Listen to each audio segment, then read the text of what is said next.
Assalamualaikum warahmatullahi wabarakatuh. Alhamdulillah, wassalatu wassalamu ala rasulillah.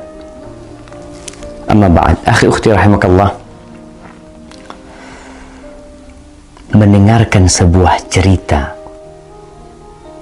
yang aneh, menyeramkan, terkadang disenangi oleh sebagian orang. Tapi bagaimana kalau ternyata cerita yang disampaikan adalah bohong dan dusta? Maka kita tidak akan suka dengan pelakunya. Lalu bagaimana pula kalau ternyata cerita tersebut disandarkan kepada Nabi alaihi salatu wassalam, padahal Nabi tidak pernah mengucapkannya?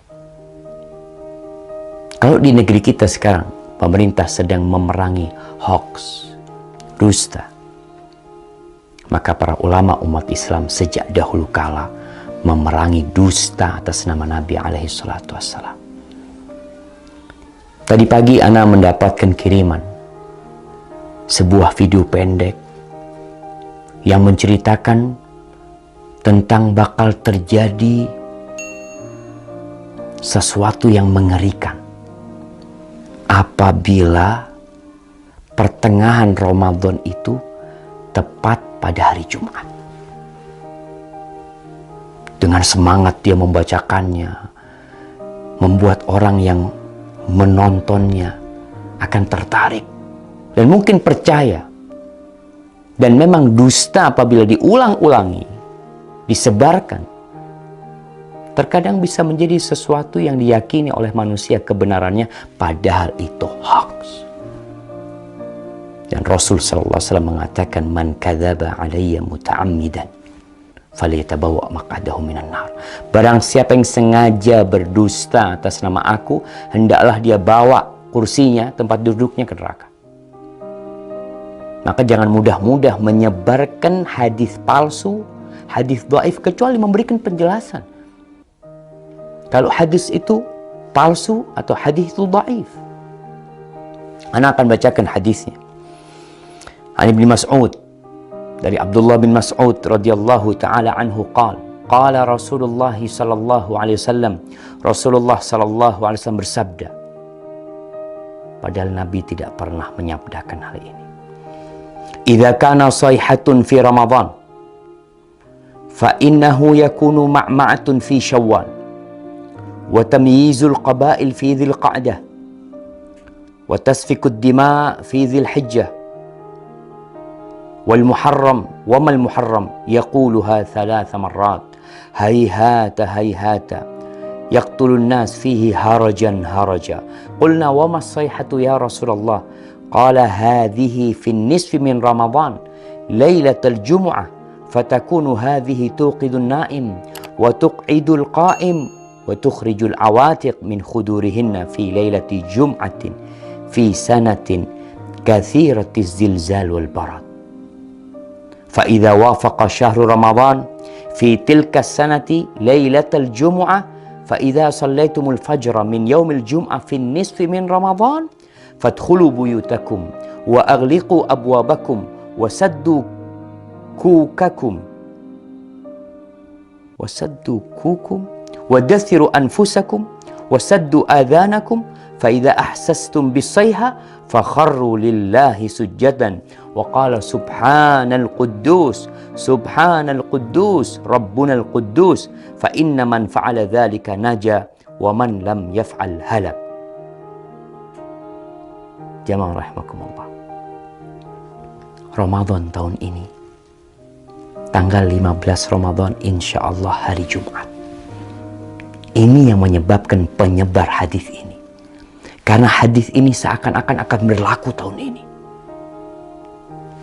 Yang artinya dari Abdullah bin Mas'ud radhiyallahu taala anhu, Rasulullah sallallahu alaihi wasallam bersabda, apabila ada suara dahsyat tepat di bulan Ramadan, maka itu akan terjadi beruntun sampai bulan Syawalnya. Banyak di antara golongan manusia lebih memisahkan diri. Mereka bergerombol-gerombol di bulan Dzul Hijjahnya. Pertumpahan darah banyak terjadi di bulan Dzul Hijjah tersebut. juga semakin klimak ketika masuk di bulan Muharram. Rasulullah sallallahu alaihi wasallam menyebutkan hal itu 3 kali. Apa yang harus kami lakukan di bulan Muharram? Para sahabat bertanya, sayang. Sungguh sayang, kata beliau. Mereka tidak mengetahui dan apa yang harus dilakukan di bulan Muharram. Saat itu di antara manusia banyak yang saling membunuh. Apa suara dahsyat itu ya Rasulullah? Sahabat bertanya kepada Nabi SAW. Suara keras itu adalah mulai terjadi di pertengahan bulan Ramadan yang bertepatan di malam Jumat. Suara dahsyat itu mengagetkan orang-orang yang sedang tidur, menjatuhkan orang yang sedang berdiri. Segala benda terhempas jauh keluar dari tempatnya, atau para wanita yang masih gadis akan keluar dari kamar-kamarnya. Malam Jumat pertengahan Ramadan itu terjadi goncangan dahsyat dan cuaca sangat dingin. Banyak sekali terjadi gempa, banyak sekali yang seperti yang kita lihat lah, gempa di mana-mana mungkin. Kemudian apabila bulan Ramadan itu tepat di tahun itu dan kalian sedang melaksanakan sholat subuh malam Jumat di pertengahan bulan Ramadan tersebut, masuklah ke dalam rumah, kuncilah pintunya, tutuplah kepala kalian, lindungi tubuh kalian dan tutup telinga kalian. Apabila kalian merasakan suara dahsyat, bersyukurlah, sujud. Nih, ada sujud. Kita tahu sujud itu ada sujud syukur, sujud tilawah, kemudian ada sujud sahwi, ada sujud ketika sholat. Ini sujud ketika mendengar suara keras. Membaca Subhanal Quddus, Subhanal Quddus, Rabbunal Quddus. Karena sesungguhnya apabila kalian melakukan itu, niscaya selamat. Jika tidak, tentunya akan binasa. Ini tersebar jemaah di beberapa tulisan. Ini ambil dari beberapa tulisan yang ada di internet. Kemudian video itu juga telah tersebar, yang disebarkan oleh ya entah siapa yang menyebarkan hal itu, menyebarkan hoax. Kita lihat sekarang bagaimana hukum hadis ini. Para ulama menjelaskan hadzal hadis munkar la yasih. Hadis ini munkar, tidak benar. Al-Uqaili mengatakan laisa li hadzal hadis aslun min hadithi thiqah. Hadis ini enggak punya dasar dari perawi yang thiqah, wala min wajhin yathbut, dan enggak ada yang benar dalam hadis ini. Itu disebutkan dalam Ad-Du'afa Al-Kabir. Dan Ibnul Jauzi mengatakan hadis ini hadza haditsun maudhu. Hadis ini palsu atas nama Nabi SAW. Kemudian Syekh Albani mengatakan maudhu'un, hadis ini palsu, diriwayatkan oleh Nuaim ibn Hammad dalam kitab Al-Fitan. Dan Al-Imam Al-Zahabi mengatakan qultu dha maudhu' wa maslama saqit matruk. Ini hadis palsu. Perawinya ada yang matruk, yang dituduh berdusta jamaah. Ditinggalkan. Lalu kita meriwayatkannya, menceritakannya kepada umat, menyebarkannya atas nama Nabi SAW. Nabi bersabda, padahal Nabi tidak pernah menyabdakan hal itu.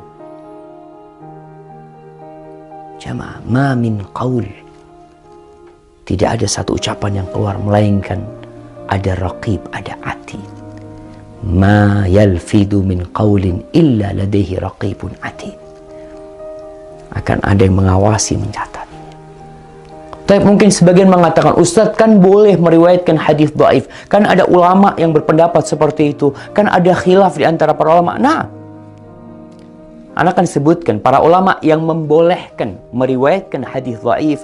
Yang pertama, mereka mengatakan ini dalam fadailul a'mal, dalam fadilah beramal, bukan dalam menceritakan hal yang gaib, yang mana itu berkaitan dengan akidah seorang hamba nanti.